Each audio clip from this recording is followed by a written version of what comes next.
Hey, what's up, guys? Here on the Fire Sports Pod, where everything we got is hot. I'm your host, Zach Jackson, here with my co-host, Irvin, back at it again. We got 3 segments for you guys today. Again, this is Season 6, Episode number 4, here on the Fire Sports Pod on Recap Monday. We are powered by StreamYard, where StreamYard makes the dream yard go. And we're going to start off with our first segment, which is Juan Soto. What the hell happened to him?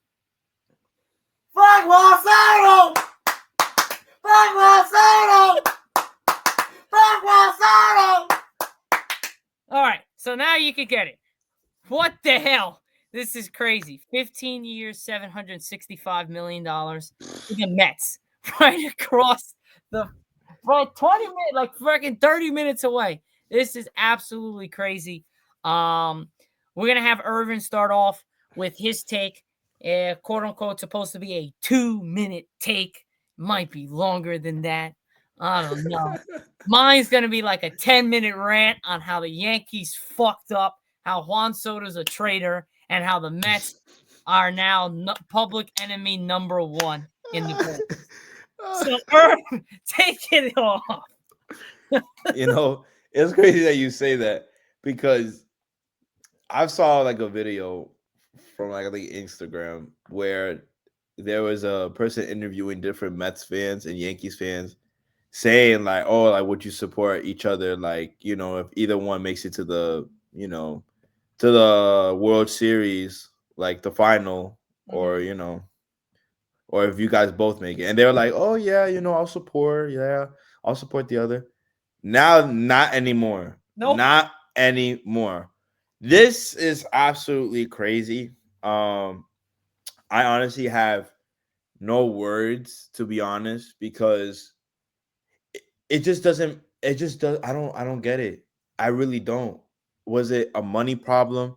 But now I'm hearing that maybe it's being comfortable. Maybe he wasn't in a comfortable environment where he has his fellow Dominican or Hispanic brethren in the Mets as well, where he could be a little more, I guess, feel more loose or again comfortable with the environment that he was in. I felt like maybe it was the pressure as well, him being probably the best player in the Yankees because Judge wasn't showing up as he was supposed to. So what do I think about this? Maybe it definitely was a money thing. My opinion, I think it was more with him being comfortable in his environment. But for him doing it 30 minutes down the street, it's just absolutely crazy. I never thought he would ever do that. Ever. Exactly. Definitely one for the history books. I think by just like you could go to the no, don't go to the Dodgers. But you could go to I'd rather him go to the Dodgers. Don't go to the fucking Mets. Like, come on, man. You know what? Enough said though. We're gonna take it on to Zach as he now has the floor to continue with what he was saying. Oh my god. 15 years, $765 million.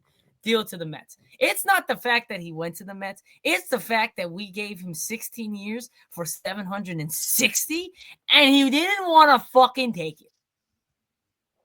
Because he decided to say, I'm going to be selfish and I want all the money in the freaking world. So I get escalators and incentives and my contract could get up to $800 million. Nice, thanks, you freaking traitor. You goddamn traitor. I love Juan Soto. I think he's a great guy. I think he's a fantastic baseball player. He will go down as one of the best players to ever play this game. He already has a World Series title. He's already set in a Hall of Fame status. He had one of his best years last year with the Yankees, hitting as many home runs as he did, being on base more than almost any player in the MLB. He was there. My thing is that there's no way. We knew from the start something was fishy. So the fact of the matter is because the guy decides to say after the World Series loss, oh, hey, well, I'm going to go say on national television, well, I'm going to give 30 other teams the opportunity to get me. I'm not going to Right. say anything. Already there, if you're a baseball fan or even a sports guy, you already know something's going to happen. So I already knew. And leading up to this, I said it's the Mets or it's the Dodgers. And then the last week or two, I've said, watch this guy go to the Mets. And sadly, I was freaking right. For the one time I wish I was freaking wrong, I was right. And this guy gets 15 years, 765. I'm going to keep saying it for 5 more times like Mike Brown did with the Kings last night. 15 years, 765 million. 15 years, 765 million. 15 years, 765 million. 15 years, 765 million. 15 years, $765 million. That is absolutely absurd. And you literally don't have to move. You could just take a car 45, 30 minutes down the road to Citi Field. Thanks. Could have gone anywhere else, but you had to go to the freaking Mets.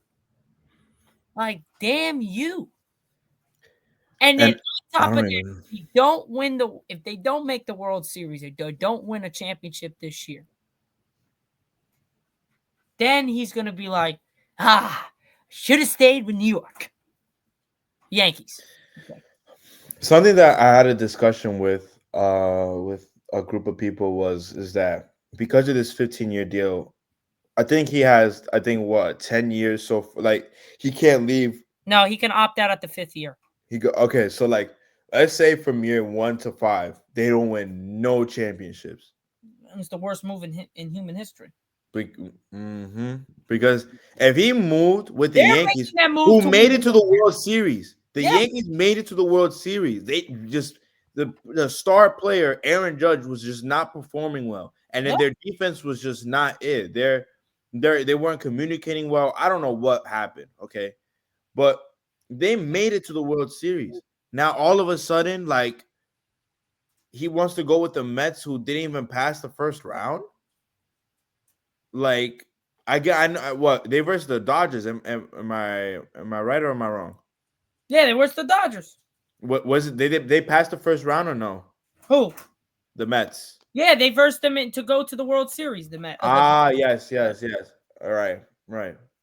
Well, anyways, though, it's just crazy that this just really happened. The largest contract in MLB history. I think it's history. No, the largest contract in sports history. In sports history. That's almost $1 billion. He can reach up to 800 million. I think Steve Cohen would have probably paid over 800 million if the Yankees pushed over 800.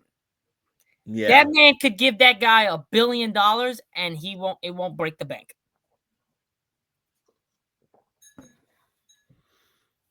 This is the problem with Steinbrenner. I get it. That's a lot of money. Do I think he's worth that much money? No. But do I think that if it was the difference of $5 million with some endorsements in it, hello, give him the damn contract. He took us, arguably, other than Stanton, took us to the World Series. And if it wasn't for our dumbasses literally just giving the Dodgers the series, we won the series. Yeah. If Aaron Boone decides not to put Nestor Cortez, we have a chance to win that series. Game 2 was the same thing. Game 3, Game 4. I mean, every game except for one where we got blown out, I believe, was close that we should have won. We could have swept these guys. We could have gentlemen sweep these guys the way we were playing. The ball just didn't go in our hands. And that's just what sports is. But the fact that this guy got 15 years, $765 million, the largest contract in history of sports, not to mention the MLB, and he's going across town for like 45 minutes away, like that's just pretty messed up. And all the Yankee fans, and it felt good. This is the last thing I'm going to say before we move on to our second set. It felt good. It felt like, all right, we're changing in the right direction. Hey, we're going to get Juan Soto. It looks like he's going to come back. Everything was indicating that, all right, it's looking like he might be coming back. The Mets outbidded us by $5 million? Really? I know they had the incentives with it, but really $5 million? Come on, man. We offered him 16 years, $760. We couldn't have offered him 16 years, 765. Come on, dude. That's just messed up. But again, That's crazy.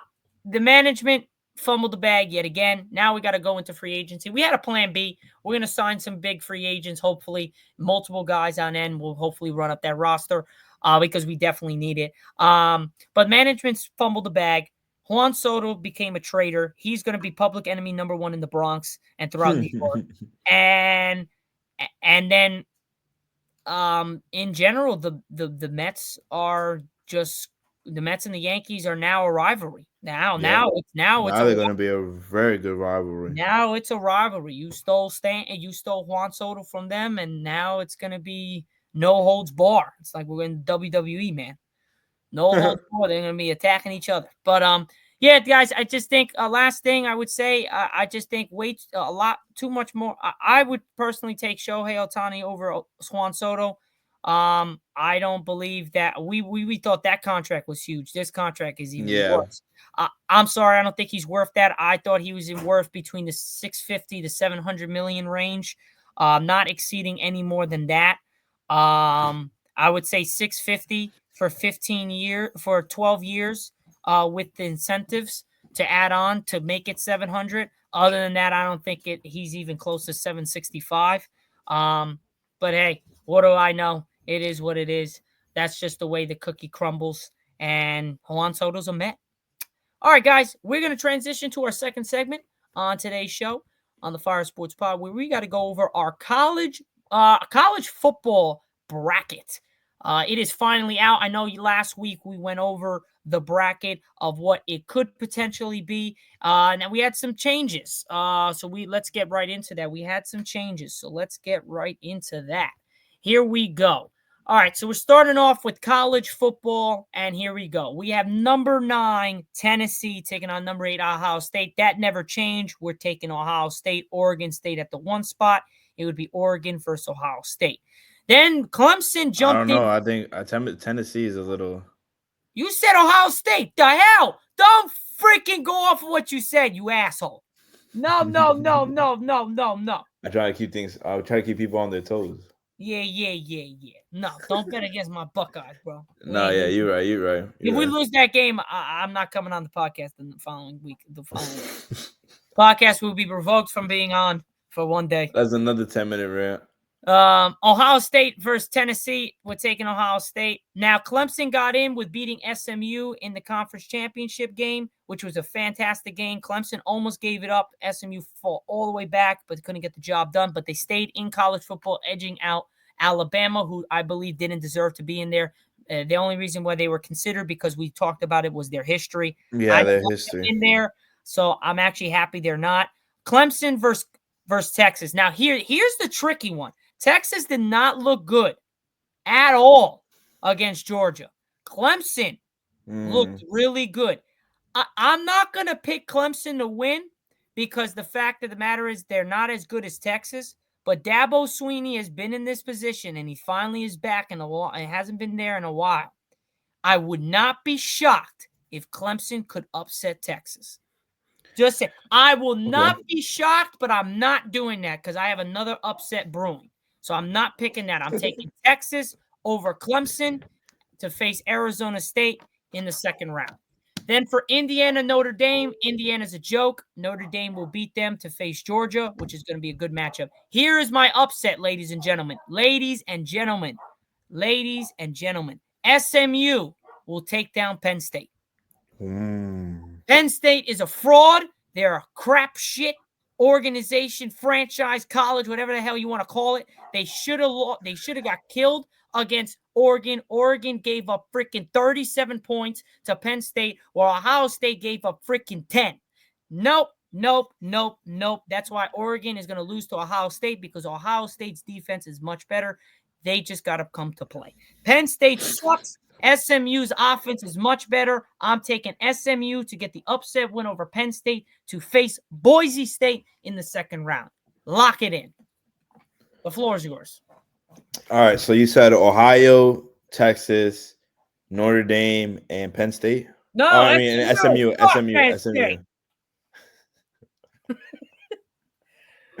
Okay. Um.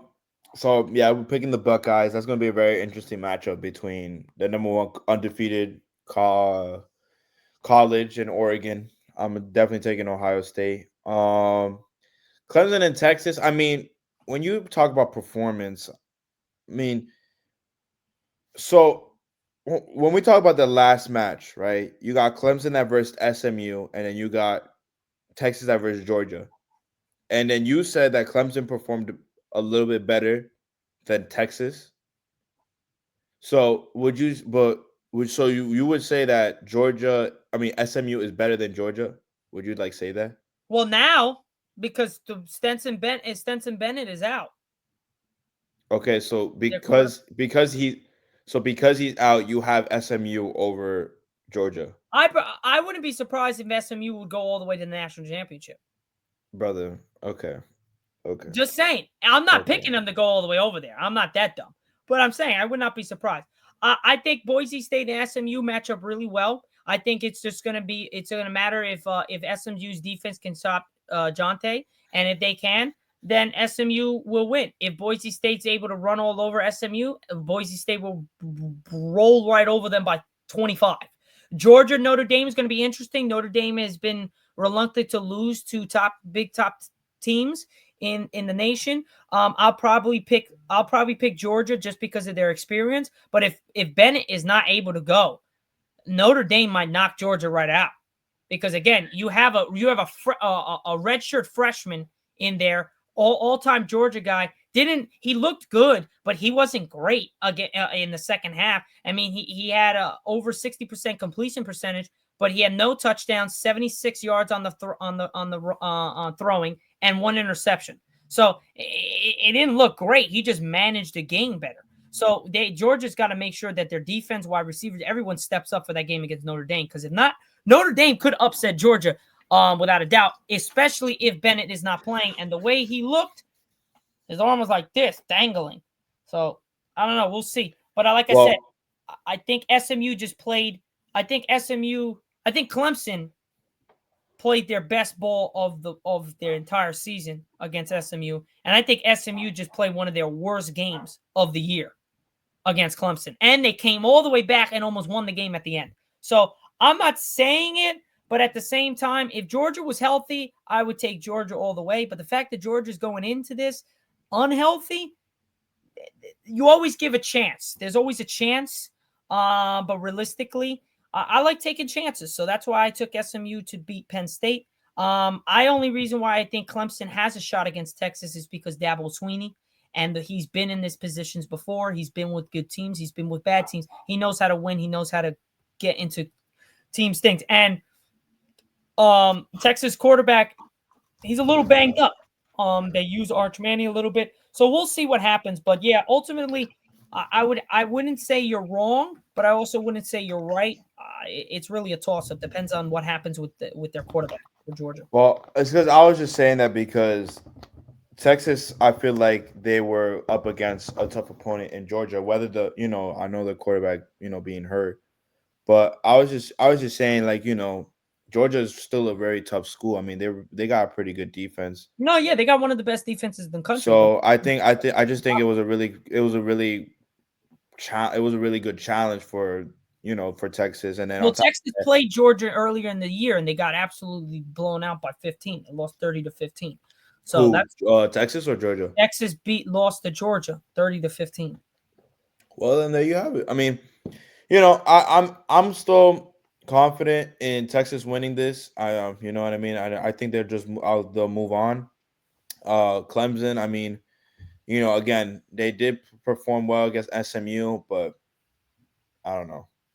I just feel like Texas will overcome and just take care of it.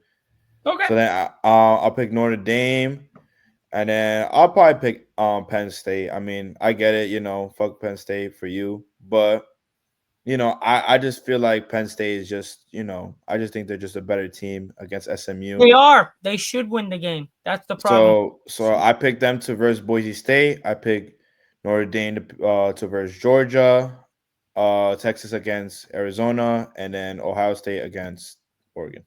Okay, cool. like I said, guys, you guys let me know in the comment section what you guys think about our picks for this coming weekend for football. Other than that, guys, we're going to move to our third and final segment on today's show on Recap Monday. Again, this is your host, Zach Jackson, with our co-host, Irv.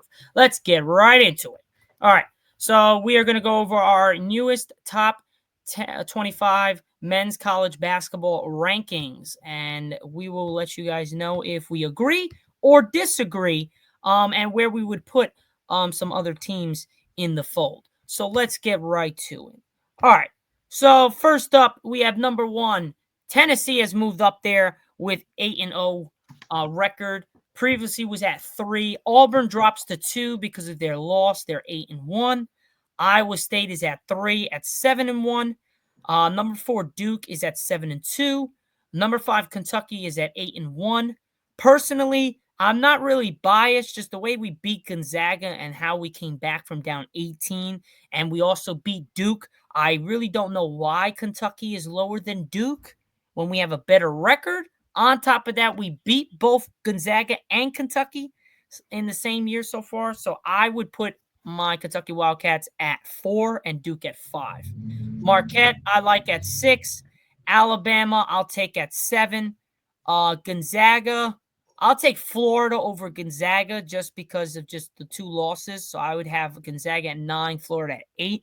Kansas is 10. They've lost 2 back-to-back games against unranked teams. 11 is Purdue, 8-2. Number 12, Oregon is 9-1. They just lost at a buzzer beater against UCLA. I'm cool with them staying at 12. Oklahoma's 9-0. Michigan is 8-1 at 14. Houston is 5-3. Both Houston and UConn have not been doing well so far this year. Clemson is 9-1. They beat my Kentucky Wildcats. They are now ranked 16th. Texas A&M is 8-2. UConn, they're in the top 20 still because of Dan Hurley and that team. They'll be back at the top relatively soon. Ole Miss is 8-1 at 19. Number 20 is Wisconsin. Number 21 is Michigan State. And number 22 is Cincinnati. And number 23 is San Diego State, with the last 2 being UCLA at 8-1 and number 25, Mississippi State at 8-1.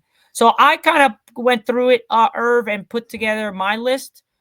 Just before we end our show, put together your top 25 list if you removed around any teams. I mean, I already see a lot of bottom ranking teams that are already moving up. You know, you got Michigan, who was moving up really well. I think previously they were Michigan. Where were they? Where were they?